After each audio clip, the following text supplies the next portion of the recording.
በዚህም 38 ዓመት በስቃይ ይኖራለሁ።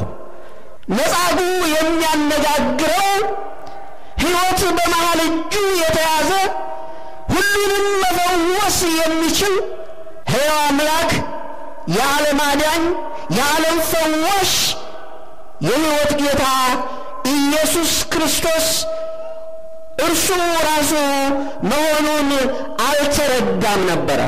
ነገር ግን አነጋገሩ ፍጹም ፍቅርን የተመላ አስተያየቱ ርኅራኄን የተመላ ግርማ ሞገሱ የሚያስደስት ስለሆነ በብዙ ሺህ የሚቆጠሩ ሕዝቦች ይከተሉት ስለነበረ ከነዚያ መካከል አንዱን አዞ ወደ ጸበል ወስዶ እንዲያስጠምቀኝ ያደርግልኛል ብሎ ነበረ ያሰበው መጻጉዕ።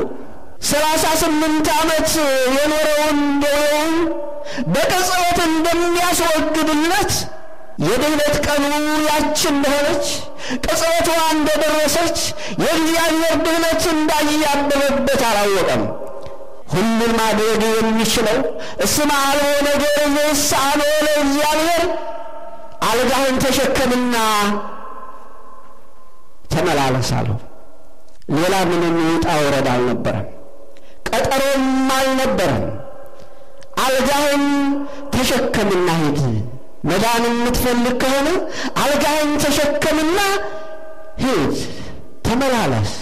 የዓለም መድኃኒት ኢየሱስ ክርስቶስ በቅጽበት ፈወሰው፣ አዳነው፣ ከሰው ጋር እኩል አደረገው፣ ከፍ አደረገው። የተመሰገነ ይሁን አምላካችን።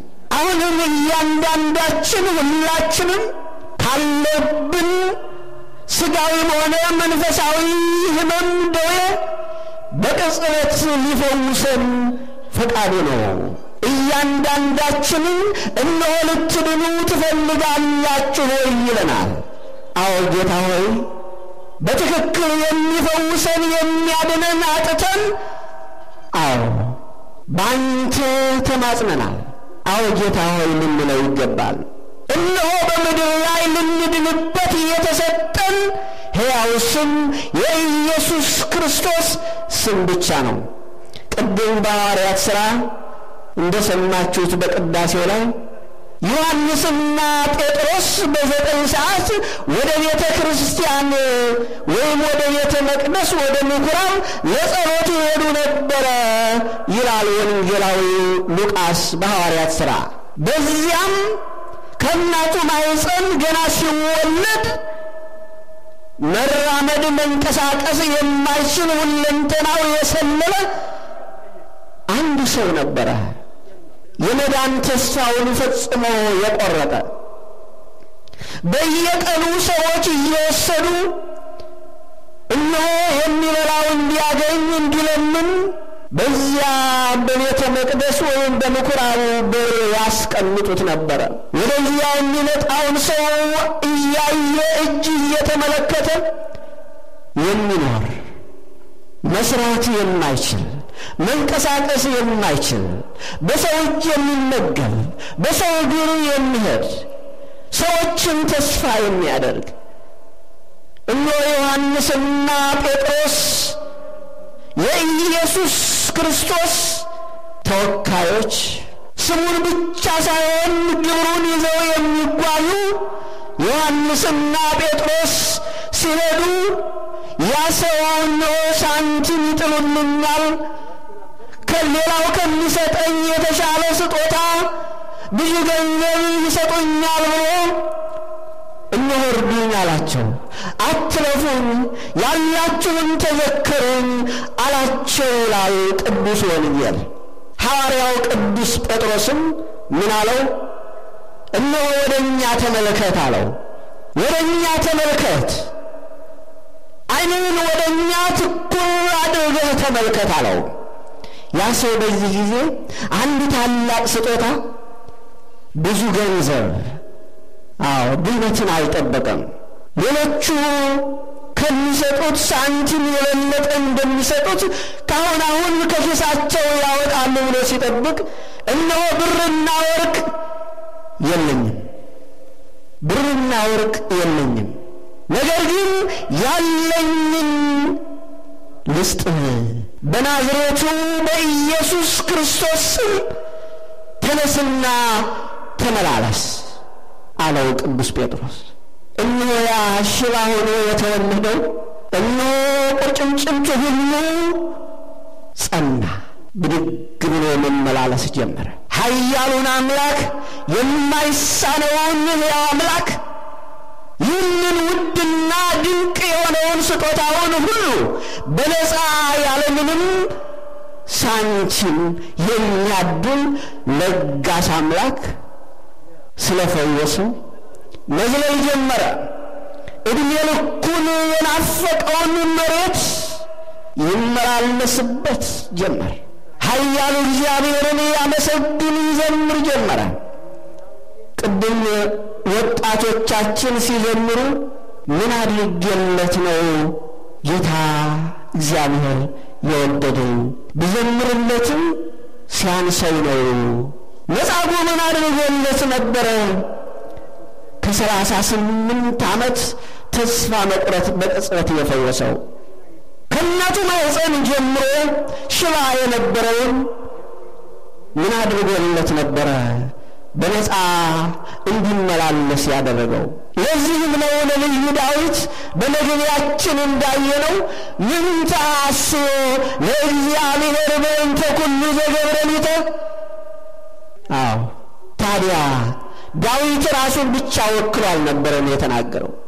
እግዚአብሔር ለዓለም የሚያደርገውን ርኅራኄ ለጻድቁም፣ ለኃጢአቱም፣ ለወንጀለኛውም፣ ለሰላማዊውም ሁሉ ፀሐይን እያወጣ ዝናብን እያዘነመ ክረምትና ደጋን እያፈራረቀ የሚመግብ ሁሉ ሲቻለው ምሕረትን ብቻ የሚሰጥ አምላክ ስለሆነ ነው።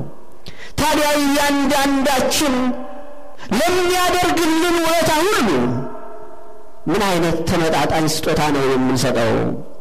አዎ እግዚአብሔር ሆይ እነሆ ለማይለካው ለማይመጠነው ቸርነትህ ምስጋና ይገባል። አዎ አሁን እስኪ ወደ እያንዳንዳችን ሕይወት እንመለስ።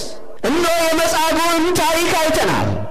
እነሆ የዚያን ምስኪን ከእናቱ ማኅፀን ጀምሮ ዕድሜ ልኩን መመላለስ መራመድ የማይችለውን ፈውስ አይተናል። ወደ መጻጉዕ ልውሰዳችሁ። ጌታ ሆይ መዳን እፈልግ ነበረ፣ ዘመድ የለኝም፣ ወገን የለኝም። ታዲያ እያንዳንዳችን ብዙ ዘመዶች ነበሩን።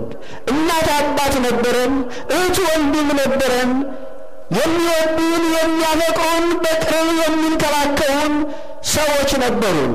እነዚያ ሁሉ ከእኛ ጋር አሁን የሉም። በሞትም ሆነ በሕይወት ከእኛ ተለይተዋል። በሞትም ጊዜያቸው ደርሶ ከእኛ ተለይተዋል።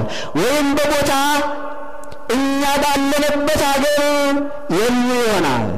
ወይንም እንደ መጻጉዕ ሰልችተው ጸባያችን፣ ባህሪያችን ወይም ሕይወታችን ሁሉ ስላስደሰታቸው ርቀውን ይሆናል። በእነሱም ስህተት ይሁን በእኛ እንደ መጻጉዕ ብቸኞች ሆነን ይሆናል። ምናልባት በሥጋዊ ዘመድ በሥጋዊ ወገን የሚመካ ካለ ተሳስቷል። መጻጉዕን እንመልከት። በቦታም በዘመንም በማንኛውም ሰዓትና ጊዜ የማይለየው እውነተኛው ዘመድ ኢየሱስ ክርስቶስ ነበር የደረሰለት። ቦታ የማይከለክለው በሁሉ ቦታ የሚገኝ ሁሉን የሚያይ ሁሉን የሚሰማ ሁሉን የሚሰጥ ቢሰጥ የማያልቅበት ባለጠጋ፣ ንፉግ ያልሆነ ለጋስ፣ ጨካኝ ያልሆነ ርኅሩህ። ይህንን ነው ዘመድ ማድረግ የሚገባን፣ ወገን ማድረግ የሚገባን። እግዚአብሔር ይረዶ ውስተ ዓራተ ሕማሙ ወይለይት ምስካቢሆም ደዌሁ አንሰ እግዚኦ ተሳሃለኒ። እነሆ በእግዚአብሔር የሚታመነውን ሰው ቢታመን ቢተኛ አልጋውን ያነጥፍለታል።